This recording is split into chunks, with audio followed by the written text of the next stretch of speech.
tell us about the band members you're playing with today, who they are, what they play, what kind of history you have with them? Okay. Am I on? Yeah. Okay. My band members, they are Damian Reed on the drums. He's from LA. I met him at the New School University. That's where I went to college in Manhattan. And we met there through a mutual friend, did a session, and ever since then, kind of playing together a lot. Vicente Archer, the bass player.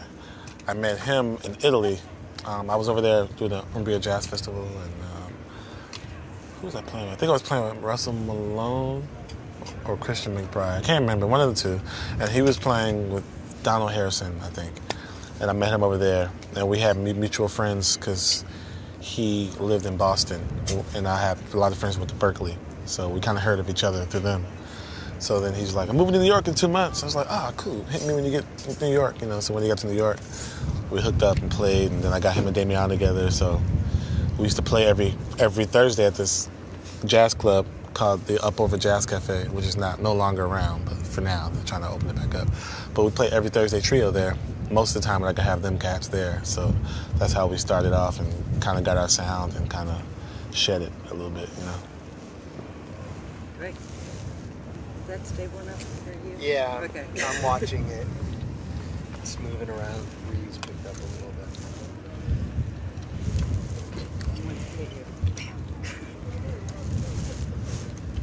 The songs you played today, are they what you would consider your standards? Are they new material? Are you featuring... The songs I played today, all of them are original compositions. I played one from my record, The Jelly's Demeanor. It's from my record. But the other songs are fairly new compositions because I'm going to record a new CD in September sometime, October sometime. It'll be out at the top of the year at some point. So, most of those, all of those originals, except the very last tune, actually, I did a Herbie Hancock composition titled Maiden Voyage, but I mixed it together with, there's a group called Radiohead, and I mixed the two songs together. It's Everything in Its Right Place by Radiohead and Maiden Voyage by Herbie, and I kind of put them together, made a thing.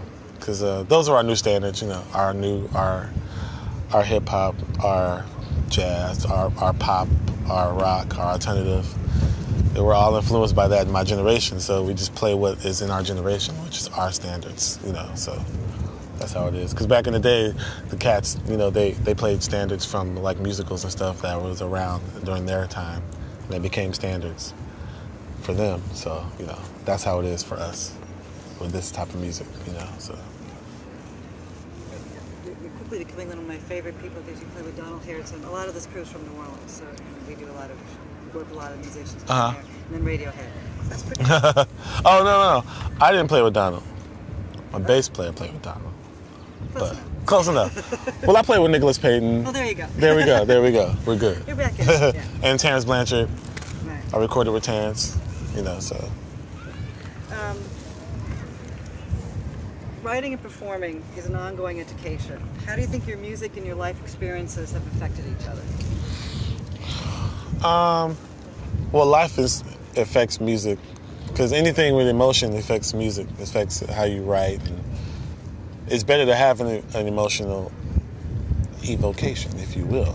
I think I made that up. It's better because it's inspiring. I can't write anything unless I'm inspired. So whether it's bad or good, I've had some tragedies in my life which have produced me writing new material, and I've had some happy things happen in my life which has me writing new material. You know what I'm saying? So I think they go hand in hand. If you don't live life, I don't know how you can really write and write from here. You can just write and just write notes, but you don't have anything to feel or evoke an emotion out of other people because you haven't gone through anything. So if you go through something, then other people can feel that you've gone through something, and they're going through something, so they feel a connection with you, and then it's like, that whole thing. So it's life and music go hand in hand, definitely. Yeah. And leading off that question, can you talk a little bit about the road your creative evolution took from when you first began to play music to where you are now, and kind of what direction you feel you're heading off to? I started out playing in church, mostly, and then I got into jazz like when I went into high school. I went to a performing arts high school, and we had a jazz band, jazz class, jazz combo, big band, and all this stuff. So I got turned on to a lot of that when I got in there. So it that with the church stuff that I used to play kind of started off my sound, because other cats that were there at the school weren't really from church. So I kind of play a little bit something different, it was a little something else in there versus just straight up,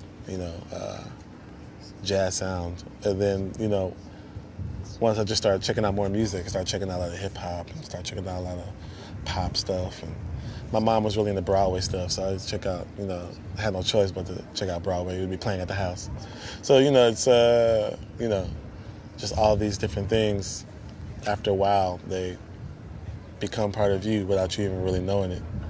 And it's just like, that's what it is. So I kind of play and just leave it like that's what it is. Because, that's the realest you can be. Because you hear some people want to take out something from their playing so it can sound more jazz, or take out something so it can sound like this. But, I think with the amount of music I've listened to and checked out and how it's affected me makes me who I am. So it's kind of like a milkshake. You put all these different things inside of a blender and you kind of hit the button, it blends together, and you pour it out, and this is what you get. You're recording your new CD in September. Is there a theme to it? Yes, actually. I think I'm going to call it Vamps, Interludes, and Songs. Because I think my record's going to be called that, Vamps, Interludes, and Songs. Because I love vamps. I love to play on vamps. I love making up vamps. And I love interludes, like little snippet songs in between real songs. I just love doing that kind of stuff. And I love talking and joking and stuff. And, it's fun. And jazz is fun. Jazz was, that's what it was for back in the day, when people were depressed from, depression and, the whole thing. A lot of stuff happened, and they would go check out jazz because it was like, get your mind off stuff. And, there's nothing wrong with laughing. So, I might have a little bit of that on there. I might have a little bit of things on there that you wouldn't normally find on the jazz album. But hey, that's the vibe. Trying to break in new territory. So, I think that's going to be the vibe of this album. Interludes, Vamps, Interludes, Songs. Okay. Festivals such as the JDC Jazz Festival give people a chance to relax, kick back, and just for a moment let go of ordinary pressures as well as extraordinary pressures that we're all feeling, especially these days. Can you comment about being here at Newport for this festival, kind of in that context? Yeah, it's definitely, especially nowadays, you're right, like definitely a break from everything. I don't see any buildings or anything. Nothing. It's really nature, trees, and stuff. And it's good to be away from the city, and you don't feel the whole, threat. I don't feel threatened out here. I don't feel like somebody's gonna come blow up this tree over here or something. So it's really good, because when I live in, I live in New York, and it's like every building I go to, a subway I go to, it's like, gotta watch my back. Something's gonna happen, we're gonna get bombed or something. But I don't feel that here. I feel everybody's here just to have a good time and let go of that whole thought process and, your troubles and trials at work and at home and this and that. Everybody's just here for vacation. Chill out, and eat, and watch jazz. That's the vibe. Okay, and now the last question, which is long, but you'll understand why. Not only is music the language of the world, it's a diverse culture, one that can overcome race, religion, and economic differences. It also embraces different traditions and influences to incorporate it within the culture as opposed to excluding it. In your opinion, why do you think that music and its musicians have embraced this diversity so successfully? Because, well, for me, I know there are a lot of musicians who, like myself, I don't really know many people who grew up and all they listen to is jazz. You know, like especially in my generation. Like you don't grow up just listening to jazz. That's not normal. You know what I mean? So it's like you kind of learn how to respect other art forms and other forms of music because of, you know, I think music is beautiful and it's just there's so much to check out. So you can't deny a Stevie Wonder, or you know, especially if you're a true musician, you can't deny things like that. You can't deny Joni Mitchell, or or Billy Joel, or just songwriters, like people that write songs, beautiful songs. You know what I mean? So whatever genre of music it's in, I love a song, a beautiful song, whatever it may be. And I think a lot of musicians kind of identify with that. And I mean, that's how jazz has continued to grow and change throughout time. Because if people didn't embrace other things, we'd still be in the 1935 in the bebop era, just chilling, with nowhere to go. But luckily, you know, you got fresh minds and other people come along and evoke an idea, and then you have hard bop. Then you evoke an idea, then you have free jazz. And then you evoke an idea, and you have, you know, you have the era, like the Herbie or fusion era, you know, where you're mixing, you know, keyboards and stuff and funk with jazz, and Motown with jazz. And then you got, looking at Stevie Wonder album, you see Herbie on keys, you see Ron Carter on bass on some stuff, you know, because that's what gives, you know, jazz makes you do this too. You know, it's not all way, hey, you know, jazz can make you do this too. So jazz got the funk, just like Earth, Wind, and Fire does.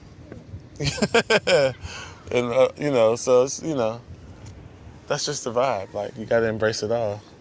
So it's important to.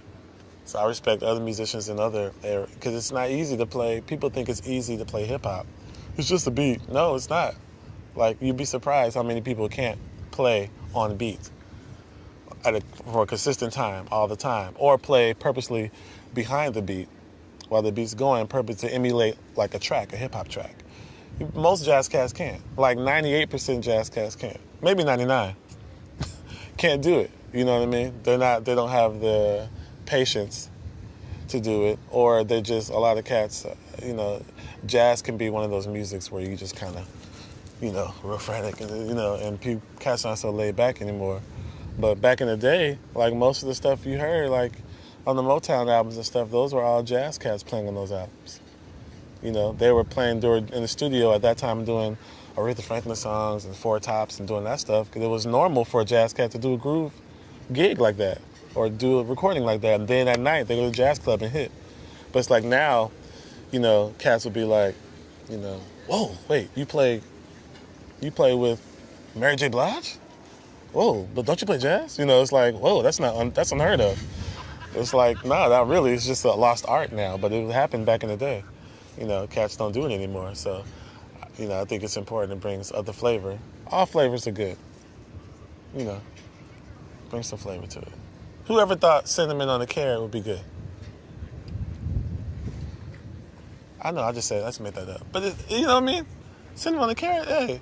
Carrot, cinnamon, you know, it's like a yam vibe, candy yam vibe. It's great. But they're in two different worlds, you know, ice cream and french fries. Who would have thought of it? Who would have thought of eating snails? Somebody was like, I want to try snails. And then everyone was like, oh, that's disgusting. But now it's a delicacy. Okay, I'm rambling on that one. But you get what I'm saying. And I have no more questions, but is there any statement, any thoughts for anybody, for the public who will watch your performance? Say it again? Do you have a message or thoughts for anybody who will end up watching this performance on PBS or? Yes. For those of you who are watching this performance, I would like for you to buy as many of my records as possible and love me and continue to buy my records as long as I live. Thank you. Okay, that's it then. Indeed. Thank you very much. Oh, thank you. That was fun. called the Up Over Jazz Cafe, which is no longer around, but for now they're trying to open it back up. But we play every Thursday trio there. Most of the time I could have them cats there, so that's how we started off and kind of got our sound and kind of shed it a little bit, you know. Great. Is that stable? Okay, you need to look at me. Could you tell us about the band members you're playing with today, who they are, what they play, what kind of history you have with them? Okay. Am I on? Yeah. Okay. My band members, they are Damian Reed on the drum, who lived in Boston, and I have a lot of friends went to Berkeley, so we kind of heard of each other through them. So then he's like, I'm moving to New York in 2 months. I was like, cool, hit me when you get to New York, you know. So when he got to New York, we hooked up and played, and then I got him and Damian together, so we used to play every Thursday at this jazz club, Italy. I was over there doing the Umbria Jazz Festival, and who was I playing with? I think I was playing with Russell Malone or Christian McBride. I can't remember, one of the two. And he was playing with Donald Harrison, I think. And I met him over there, and we had mutual friends because he's from LA. I met him at the New School University. That's where I went to college, in Manhattan. And we met there through a mutual friend, did a session, and ever since then, kind of been playing together a lot. Vicente Archer, the bass player, I met him in